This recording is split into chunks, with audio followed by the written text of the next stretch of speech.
Assalamu alaikum and a very good morning. This is Samina Shah and you're watching CGSS Bulletin, Islamabad.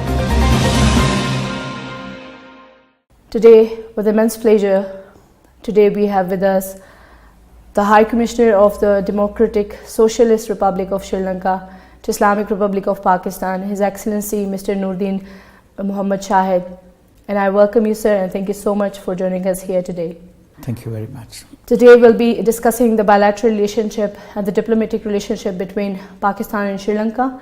And of course we'll be discussing the Indian Ocean policy because since we know that Sri Lanka is strategically positioned on Indian Ocean.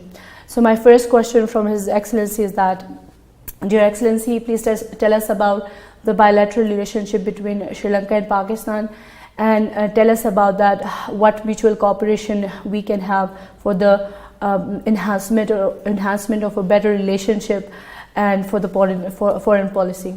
Well, Bismillahirrahmanirrahim. I am really glad that I have been invited for a TV show today to discuss about the bilateral relationship between Sri Lanka and Pakistan. The bilateral relationship between Sri Lanka and Pakistan dates back to Gandhara civilization, I must say. Yeah. Sri Lanka is a Buddhist country and 78% of the people are Buddhists. We Muslims in Sri Lanka are only 10%. Yeah. So in this context, when I look at the cultural relationship between Sri Lanka and Pakistan, I think that we have a lot more to share. We have a lot more to share, and which has been unexplored and untapped. In this context, bilateral relationships have to be moved on at this juncture on cultural and religious tourism. On the other hand, if you look at the relationship between Sri Lanka and Pakistan politically and diplomatically, it has been right throughout very strong and solid. Yeah. Sri Lanka is one of the first countries to establish diplomatic relationship with Pakistan soon after the independence, and both countries gained independence from British, and Sri Lanka established its diplomatic relationship with Pakistan in 1948, and soon after the independence, and Sri Lankan Prime Minister, the first Prime Minister of Sri Lanka, D.S. Naka, visited Pakistan and met the Qaid-e-Alam Muhammad Ali Jinnah, and from that time onwards, Sri Lanka's and the bilateral relations between both the countries had gradually developed, and today we are more than just friends. The Sri Lanka and Pakistan, I must say, are two brothers in the Indian Ocean. So coming towards the economy and trade, Dear Excellency, I would like to ask you that what is the current volume of the trade, and what are the trade potential exists in, and what are the trade potential which needs to explore further? This is a very interesting question you asked me about the bilateral trades between Sri Lanka and Pakistan. Yeah. As I told you, the cultural bond between Sri Lanka and Pakistan starting from 1948 or soon after the independence developed into different segments at different times. Both countries have determined to develop bilateral relationships on trade and commerce. That is because of the love and affection that both countries had, and the leaders of both nations have visited very often. And I think starting from Field Marshal Ayub Khan, President Ziaul Haq, Prime Minister Benazir Bhutto and her father Zulfikar Ali Bhutto, and Prime Minister Nawaz Sharif, and many of the leaders from Pakistan have visited Sri Lanka. Likewise, Sri Lankan leaders too have visited Pakistan quite often. Mrs. Madam Bandaranaike, Sir John Kotlawala, D.S. Senanayake, and Prime Minister of the President Sirisena, who is the current president of Sri Lanka, Maithripala Sirisena, had visited twice after he became elected to the office. So, because of these frequent visits by the leaders, they really wanted to see that the bilateral relations between Sri Lanka and Pakistan must improve and be strengthened. In this context, in 2005, I believe Pakistan signed the first ever trade agreement with Sri Lanka, that is called Pakistan-Sri Lanka Free Trade Agreement, which really created a lot of avenues for movements of trade activities between both the countries.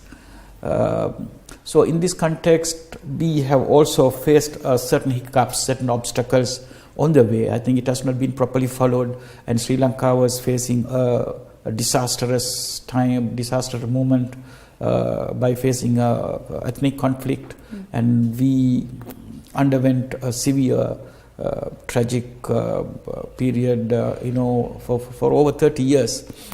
And during this period, I think much could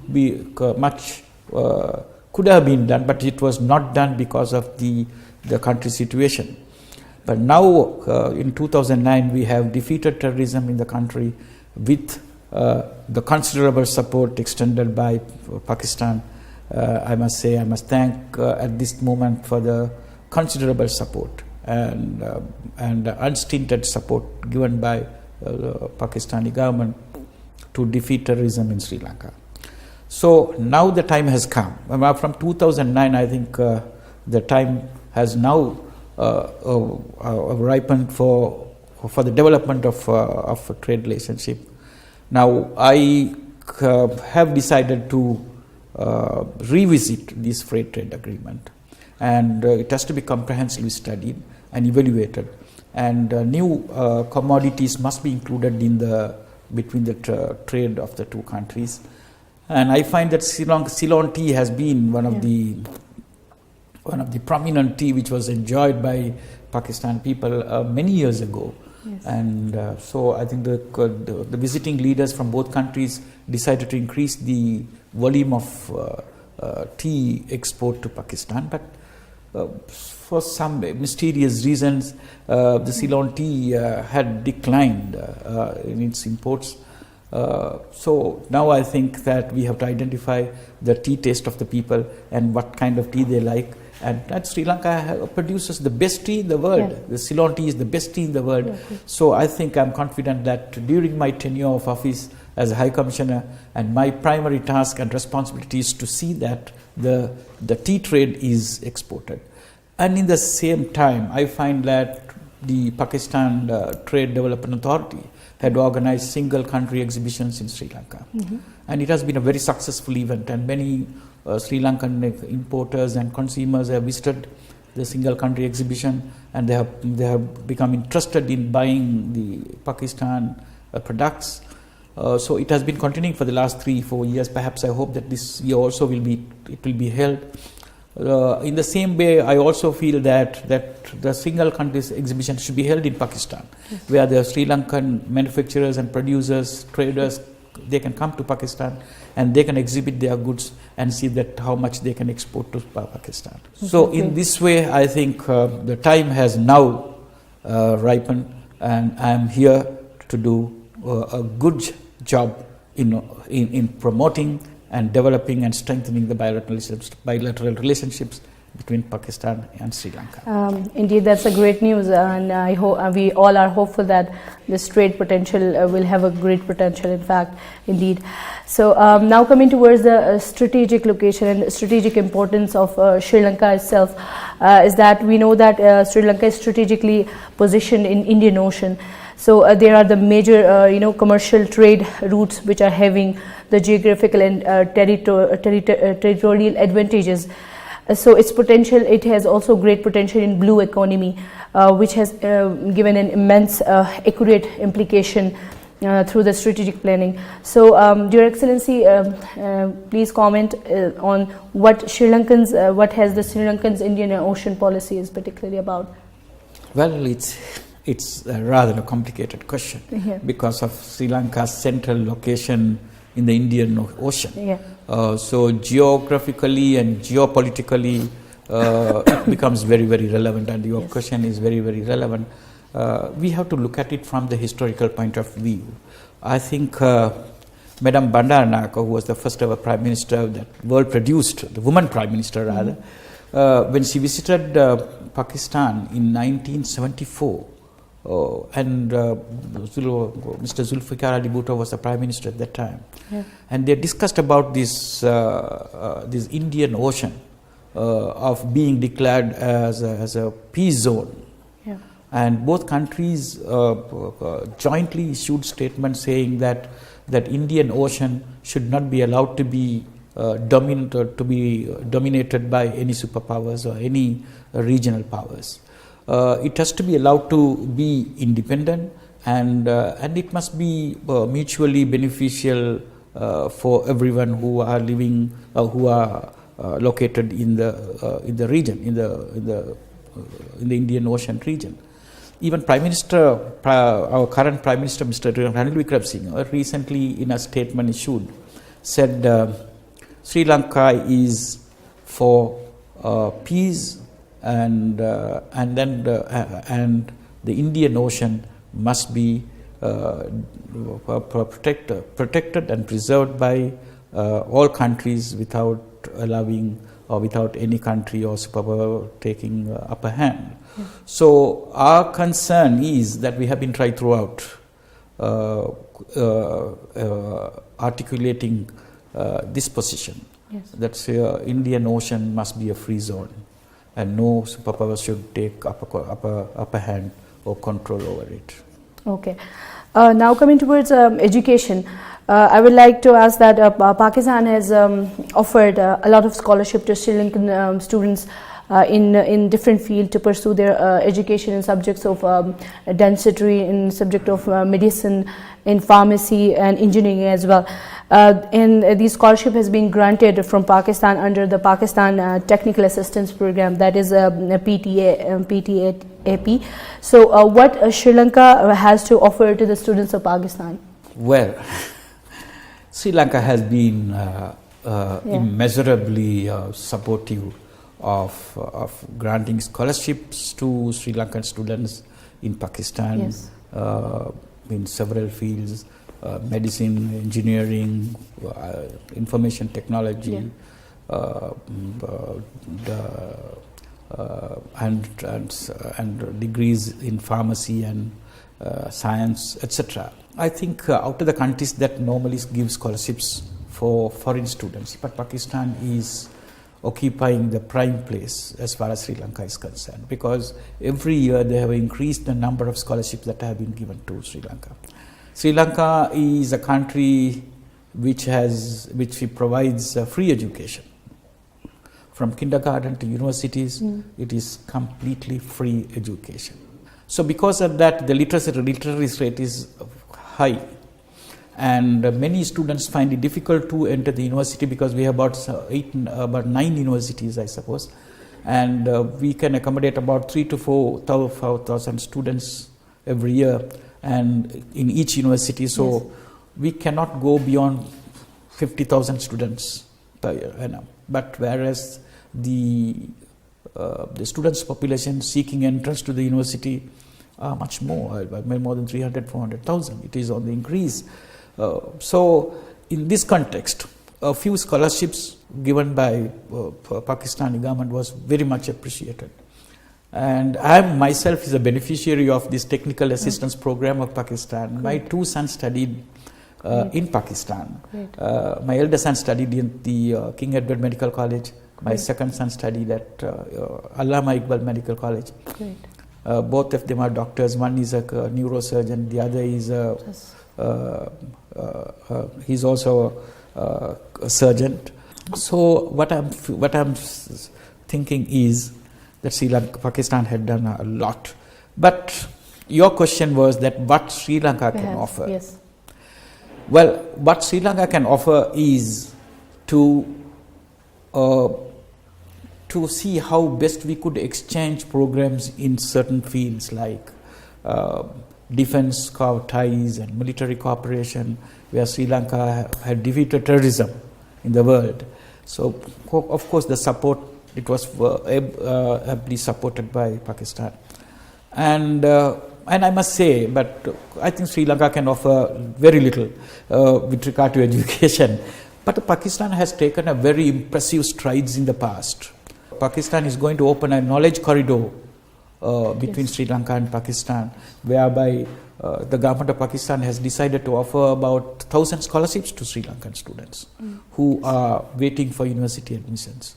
Yes. And as far as I'm aware, it is starting from this year, and 250 students from Sri Lanka are going to be scholars of Pakistani government in all fields, as you said, medicine, engineering, dentistry, and pharmacy, all of what is not, right? Yeah. So I think Sri Lanka will be benefited by the education program, and we have to wait and see what Sri Lanka could offer, and if it is identified, definitely Sri Lanka will be in the forefront to support Pakistan. Yes. Yeah, indeed.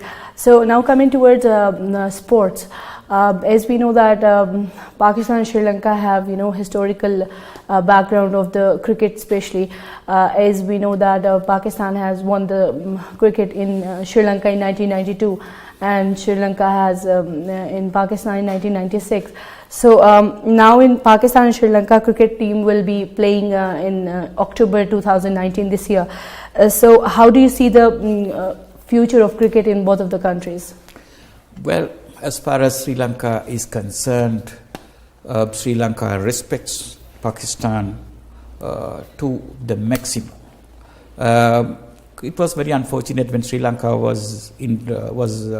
cricket team was attacked in 2009 in Lahore. Yes. But it did not create a very unpalatable impact in the relationship. Sri Lankan team, I think, visited in 2018 with the Minister of Sports, and we played 2020 cricket in Lahore. So we always consider that Pakistan is a cricket playing nation, and it has to be identified as a cricket playing nation even now, because the Pakistan is very safe and secure. If you look at the kind of terrorist activities or kind of violence that is taking place in the world, so Pakistan is not a strange country which is facing this kind of problems, and everybody has faced, and Sri Lanka had faced for 30 years, but still people came and played cricket there. And I think that during my tenure, that I would like to take a keen interest in seeing that Pakistan is once again a safe and secure place for cricket. And in fact, I have sent word to the Honorable Prime Minister. Perhaps I'm supposed to meet him during the next 2 or 3 weeks, and I have sought an appointment from him.